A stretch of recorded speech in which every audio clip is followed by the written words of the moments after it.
Tetapi setelah selesai Ramadan, dosa-dosanya tidak diampuni oleh Allah Subhanahu wa ta'ala. Semua kita bisa mendapatkannya, maka yang tidak mendapatkannya sungguh sangat celaka. Kalau tidak bisa qiyam Ramadan, cukup salat witir. Untuk memaksimalkan puasa kita di Ramadan, kita harus mempelajari inti daripada maksiat itu kembali kepada 3 hal. Puasa itu disyariatkan oleh Allah, Ramadan itu disyariatkan oleh Allah untuk apa? Yuk subscribe dulu. Semoga yang subscribe dan like video ini masuk surga lewat pintu puasa.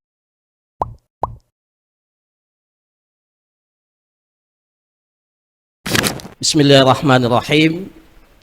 Alhamdulillah. Alhamdulillahilladzi qala fi kitabih syahr Ramadan alladzi unzila fihi al-Qur'an hudan lin-nasi wa bayyinatin minal huda wal furqan. Faman syahida minkum asy-syahra falyasum. Wassalatu wassalam ala khairi man qama wa sama Ramadan. Nabiyyina Muhammadin sallallahu alaihi wasallam wa huwa al-qailu man sama Ramadana imanan wa ihtisaban ghufira lahu ma taqaddama min dhanbihi wa man qama Ramadana imanan wa ihtisaban ghufira lahu ma taqaddama min dhanbihi wa man qama lailatal qadri imanan wa ihtisaban ghufira lahu ma taqaddama min dhanbihi. Allahumma salli wa sallim ala hadzal nabiyil karim wa ala alihi wa sahbihi ajma'in. Amma ba'du. Assalamualaikum warahmatullahi wabarakatuh. Para asatidzah baik dari unsur DPP, para asatidzah STIBA yang hadir bersama kita, para pengelola, para orang tua kita yang hadir bersama dengan kita pada hari ini, peserta penataran seputar Ramadan, anak-anakku semua, para mahasiswa dan hadirin hadirat yang ikut membersamai kita baik secara offline ataupun secara online. Kita sebagai umat Muhammad sallallahu alaihi wasallam memiliki banyak keistimewaan dan kekhususan. Salah satu di antara kekhususan keistimewaan umatnya Nabi sallallahu alaihi wasallam bahwa kita ini diberikan usia yang singkat, tetapi mendapatkan kesempatan pahala yang luar biasa.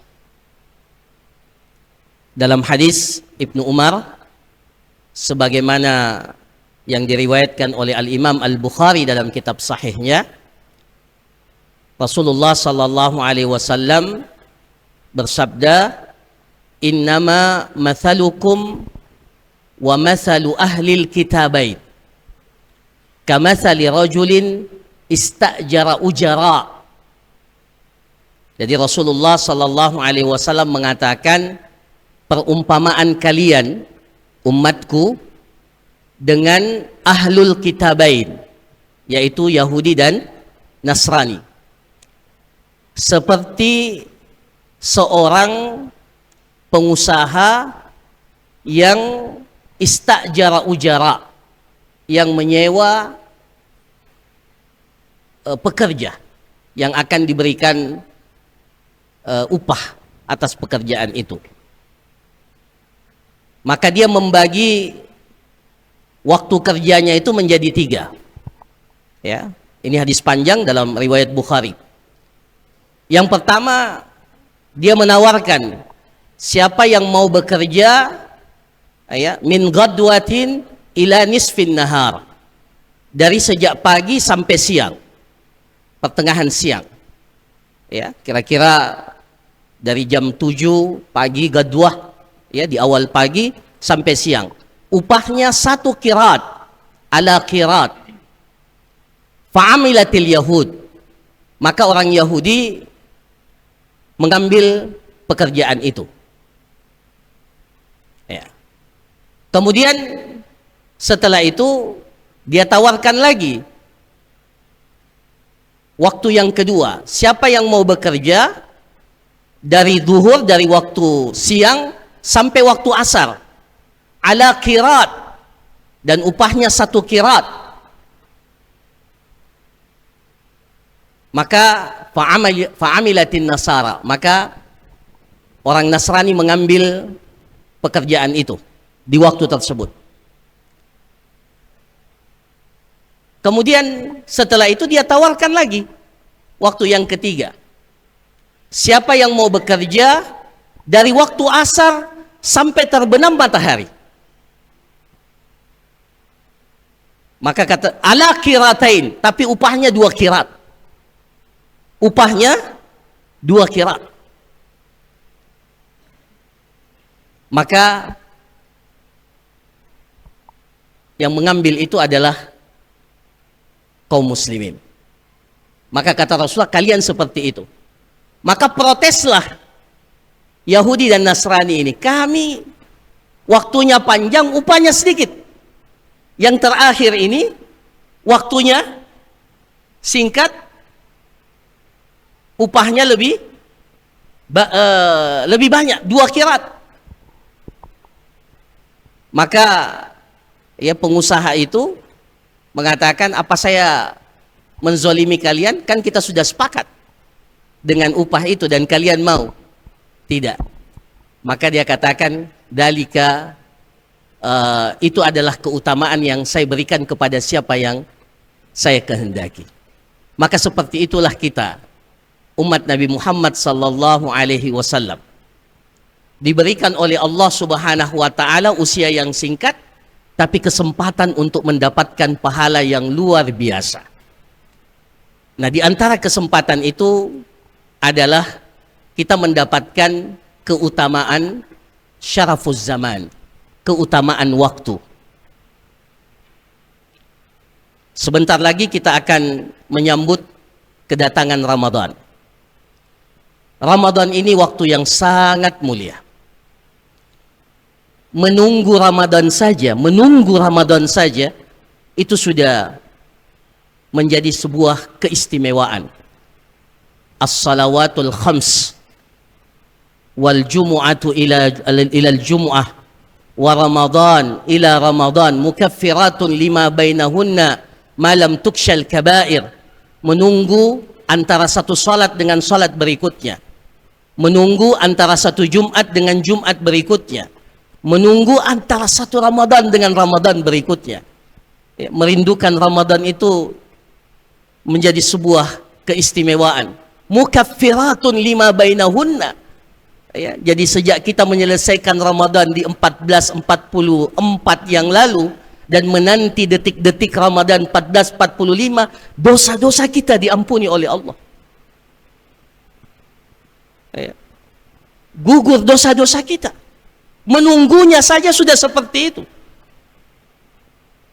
Ya. Apalagi kalau kita mendapatkannya.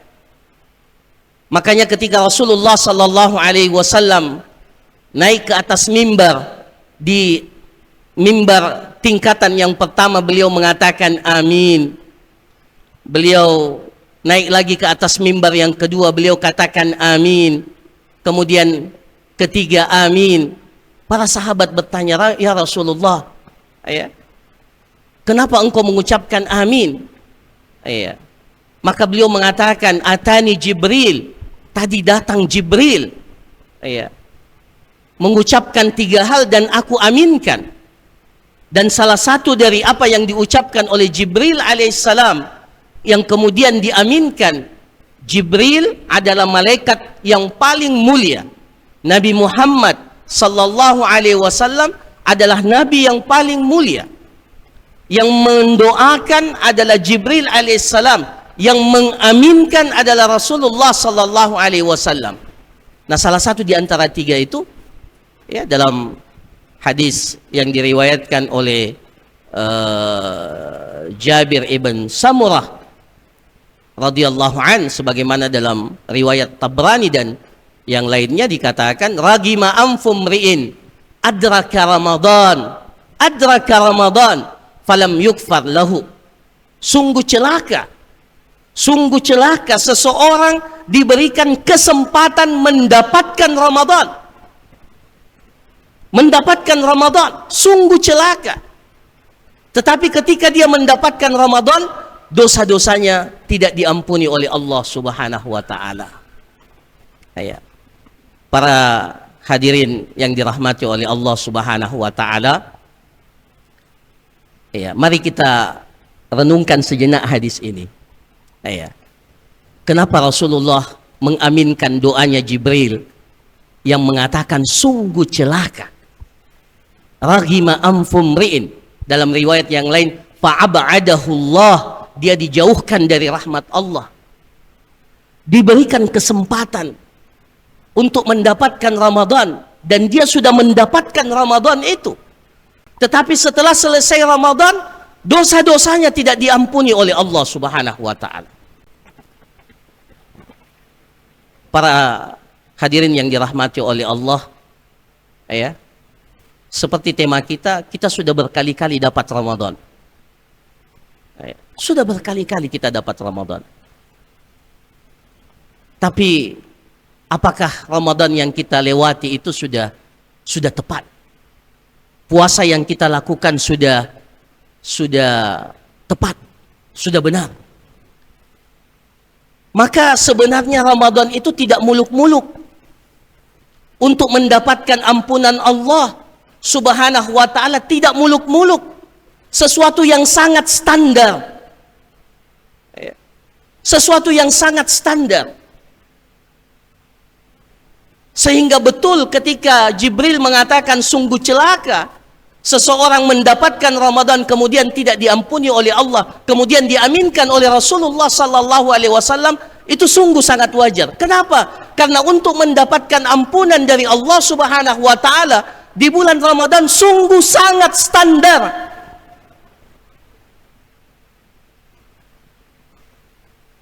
Semua kita bisa mendapatkannya, maka yang tidak mendapatkannya sungguh sangat celaka. Apa standarnya? Tadi di mukaddimah saya sudah bacakan 3 hadis. Itu standarnya.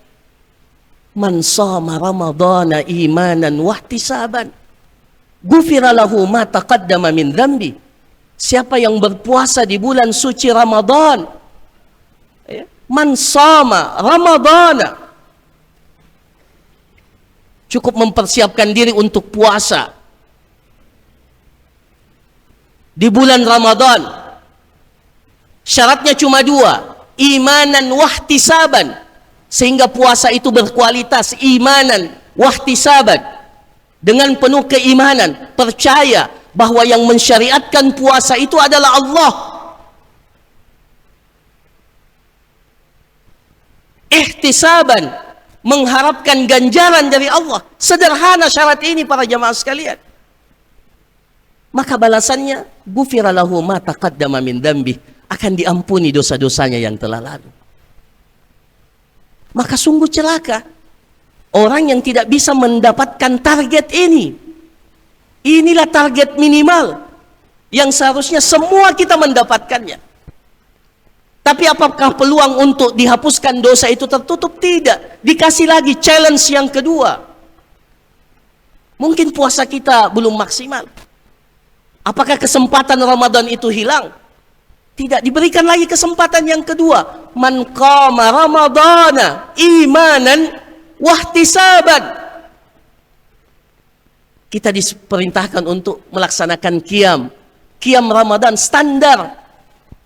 Ini mohon maaf para jamaah sekalian, itu tadi ya menghatamkan Quran, memperbanyak bacaan, kemudian harus itu kan orang yang ingin mendapatkan keutamaan yang luar biasa. Tapi kita bahasa motivasi itu bahasa yang standar, yang semua orang bisa dapatkan. Tidak mesti harus diistiba di masjid, ya, yang harus 1 juz. Yang penting qama ramadhana, ya. Ya, tidak mesti harus 1 juz. Ya. Jangan sampai itu menjadi salah satu sebab orang tidak mau sholat qiyam Ramadan karena dia pikir terlalu lama. Ini bukan berarti apa? Bukan berarti ya ada keutamaan khusus untuk qiyam bahkan menghatamkan Al-Quran di bulan Ramadan. Tapi kita ingin berbicara lewat konteks hadis itu tadi. Sungguh celaka orang yang diberikan kesempatan mendapatkan Ramadan, tetapi selesai Ramadan tidak diampuni dosa-dosanya. Standarnya, ayo ikut qiyam Ramadan, imanan wahtisaban. Kita ikut dari awal sampai imam selesai. Yang penting qiyam Ramadan. Kalau tidak bisa qiyam Ramadan, cukup salat witir. Insya Allah sudah dikatakan qiyam Ramadan. Imanan wahtisaban ghufira lahu ma taqaddama min dzambi. Tapi ternyata kalau kita tidak bisa itu juga, tidak dapat kesempatan itu, apakah tertutup? Masih ada challenge yang ketiga, kesempatan yang ketiga. Man qama Lailatul Qadri imanan wahtisaban, di saat-saat terakhir menjelang berakhirnya bulan suci Ramadan, ayo semangat menghidupkan malam-malam terakhir itu dengan qiyam Ramadan, imanan wahtisaban ghufira lahu ma taqaddama min dzambi. Jadi kalau kita menghubungkan hadis ini dengan peluang kita untuk mendapatkan ampunan, maka sungguh celaka orang yang tidak diampuni dosa-dosanya oleh Allah Subhanahu wa taala, padahal standar Ramadan itu sangat sederhana. Hadirin jamaah sekalian yang dirahmati oleh Allah Subhanahu wa taala, ahlud dunya di bulan Ramadan itu termotivasi untuk melakukan inovasi bagaimana mendapatkan keuntungan duniawi dari Ramadan.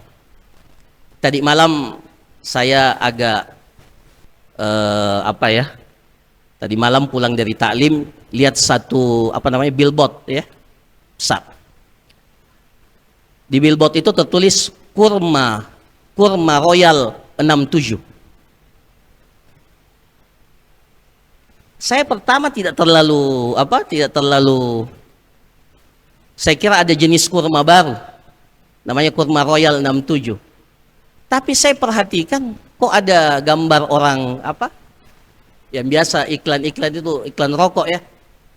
Ya ada gambar, oh ternyata ini, satu jenis rokok baru yang diproduksi oleh salah satu perusahaan rokok, namanya Kurma Royal 67, dan itu limited edition, hanya dikeluarkan di bulan Ramadan, dan ternyata sudah mulai dari tahun lalu 2023. Namanya Kurma Royal, coba nanti dilihat. Ya jelas ini, dan memang di sampulnya kayaknya ada gambar kurmanya itu. Saya baca informasinya setelah sampai rumah karena saya penasaran. 76 atau 67? Kurma Royal 76. Itu merek rokok itu. Dia kasih nama Kurma Royal. Dan ini menjelang Ramadan, dan ternyata Ramadan yang lalu limited edition, hanya keluar di bulan Ramadan saja. Mungkin rokoknya rasa kurma. Yang paling berbahaya kalau nanti ada yang berbuka puasa, kami berbuka puasa dengan kurma.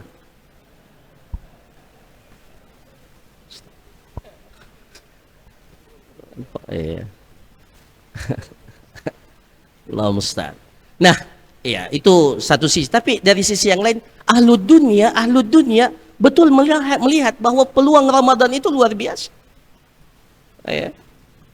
Sehingga mereka berinovasi bagaimana mendapatkan keuntungan duniawi dari Ramadan itu. Maka untuk memaksimalkan Ramadan, selain yang kita katakan standar itu tadi, yang mudah-mudahan semua orang di sini, saya kira insya Allah ingin berusaha melewati standar itu tadi. Kita ingin lebih maksimal. Maka ada dua hal yang ingin saya sampaikan dalam kesempatan ini. Untuk memaksimalkan puasa kita di Ramadan, kita harus mempelajari yang pertama fiqhul ahkam. Ya.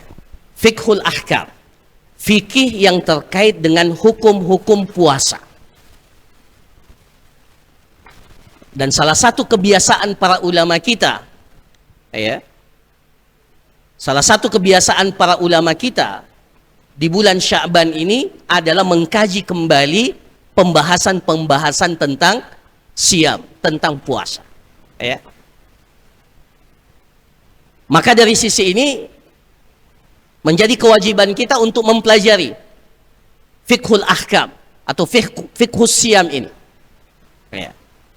Mulai dari apa yang menjadi syarat puasa. Apa syaratnya puasa? Balik, Islam, berakal dan balik. Itu syarat umum. Ditambah dengan 3 syarat berikutnya.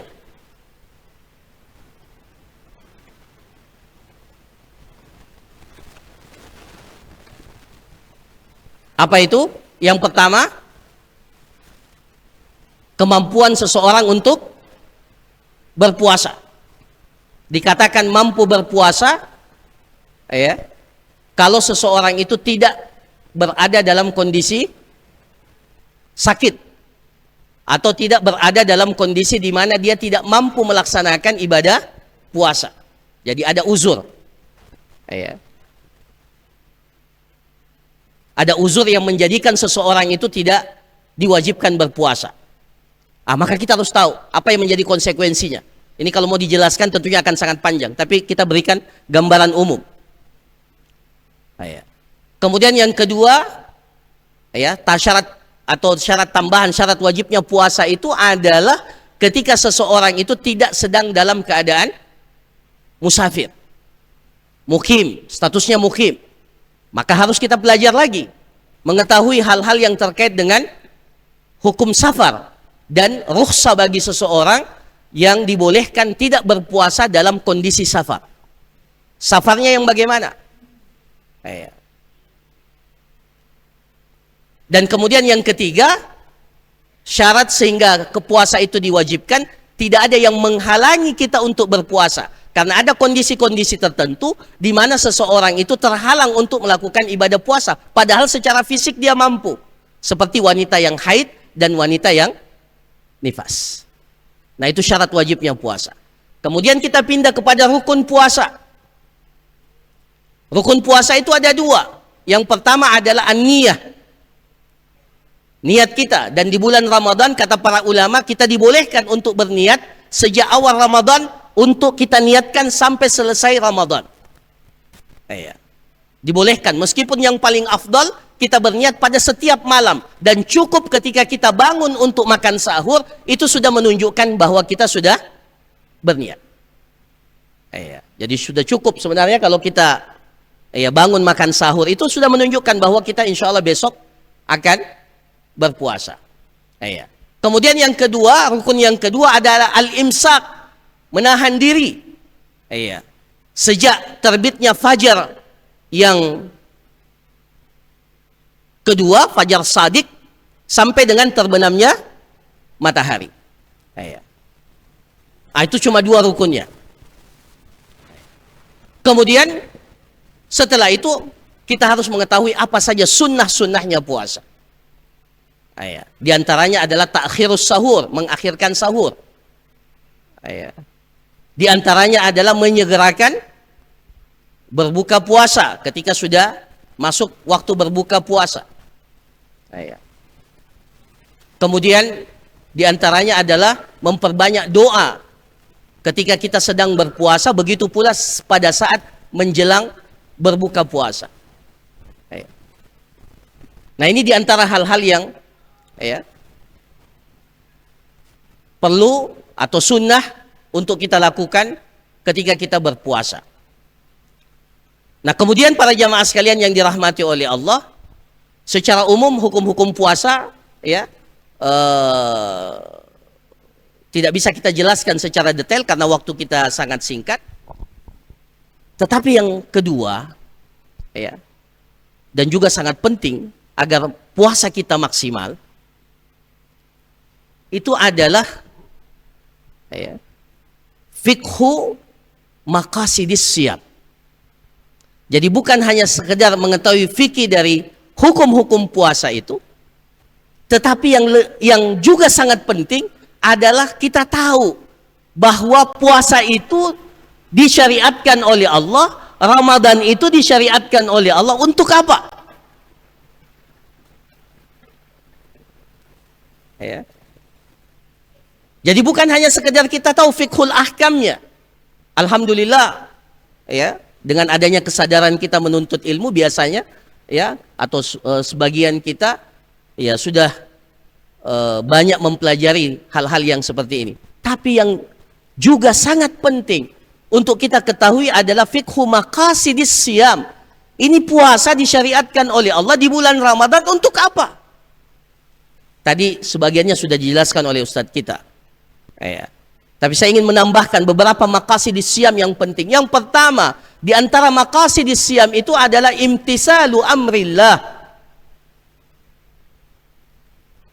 Kita berpuasa itu karena kita taat kepada perintah Allah Subhanahu wa taala, dan itulah yang diisyaratkan kenapa puasa itu menjadi sangat istimewa. Ya, bahkan dikatakan dalam hadis, ya, kullu amali ibni adam yudha'af al-hasanatu bi asyri amsalha ila sab'i mi'ati di'fin. Qala Allah azza wa jalla illa as-siyam fa innahu li wa ana ajzi bih. Semua amalan kita itu dilipat gandakan oleh Allah. Satu kebaikan dilipat gandakan antara 10 sampai dengan 700 kebaikan, kecuali ibadah puasa. Fa innahu li, puasa itu milikku, wa ana ajzi bih, dan sayalah yang akan memberikan ganjaran kepada orang yang berpuasa itu. Kenapa? Taraka ta'amahu wa syarabahu wa syahwatahu min ajli. Orang yang berpuasa itu meninggalkan makannya, meninggalkan minumnya, meninggalkan syahwatnya semata-mata karena tunduk, taat kepada aku. Dan itulah hakikat daripada ketakwaan. Imtisalu amrillah. Imtisalu amrillah. Kita mengikut terhadap perintah-perintah Allah Subhanahu wa taala. Wa ma kana li mu'minin wala mu'minatin idza qadallahu wa rasuluhu amran ay yakuna lahumul khiyaratu min amrihim. Orang yang beriman itu, ya, baik laki-laki ataupun wanita, itu sangat tidak pantas ketika Allah sudah menetapkan satu perintah, satu urusan, mereka memilih untuk, ya, mengambil alternatif pilihan-pilihan yang lain. Puasa itu, para jamaah sekalian, ya, bertujuan untuk taghyir at-tiba' wa tahdhibil akhlaq, merubah tabiat kita. Ya. Itu tujuan puasa, merubah tabiat kita. Ada tabiat yang mendominasi diri kita. Ya. Al-Imam Ibnul Qayyim mengatakan usulul ma'asi, inti daripada maksiat itu kembali kepada 3 hal. Inti daripada maksiat itu kembali kepada 3 hal. Yang pertama adalah ta'alluqul qalbi bi ghairillah. Ketergantungan hati kepada selain Allah. Kemudian inti daripada asal usul maksiat itu yang kedua adalah ta'atu al-quwwah al-ghadabiyah. Ya, ketundukan kita kepada kekuatan emosional kita, yang pada akhirnya akan berujung kepada pembunuhan. Itu biasanya seperti itu. Ya. Jadi yang pertama tadi, ta'alluqul qalbi bi ghairillah, itu berujung biasanya kepada kesyirikan. Ya. Kemudian yang kedua adalah ta'atu al-quwwah al-ghadabiyah. Ya. Tunduk kepada kekuatan emosional kita. Itu sumber maksiat yang kedua. Sumber maksiat yang ketiga adalah ta'atu al-quwwah asy-syahwaniyah. Ketundukan kita kepada kekuatan syahwat kita, yang biasa berujung kepada perzinahan. Ini yang disebut oleh Imam Ibnul Qayyim rahimahullah sebagai usulul ma'asi. Ya. Sumber daripada kemaksiatan. Maka alhamdulillah di bulan suci Ramadan ini kita dilatih selama 1 bulan penuh untuk memperkuat dan melatih bagaimana kita menundukkan asyahwah al-ghadabiyah kita, ya. Karena salah satu daripada maqasidus siyam, ya, maqasid Ramadan itu adalah memperbaiki tabiat kita, sifat yang jelek yang ada pada diri kita, dan meluruskan akhlak kita, tahdzibul akhlak, ya. As-siyamu junnah, ya, kata Rasulullah sallallahu alaihi wasallam, puasa itu adalah perisai, ya. As-siyamu junnah fa idza kana saumu yaumi ahadikum fala yaskhab. Apabila kalian berpuasa, maka sungguh sangat tidak pantas orang yang berpuasa itu marah, ya. Fa idza sabbahu ahadun au qatalahu, apabila dia dicaci maki, dihardik oleh seseorang, falyaqul inni mraun shaim.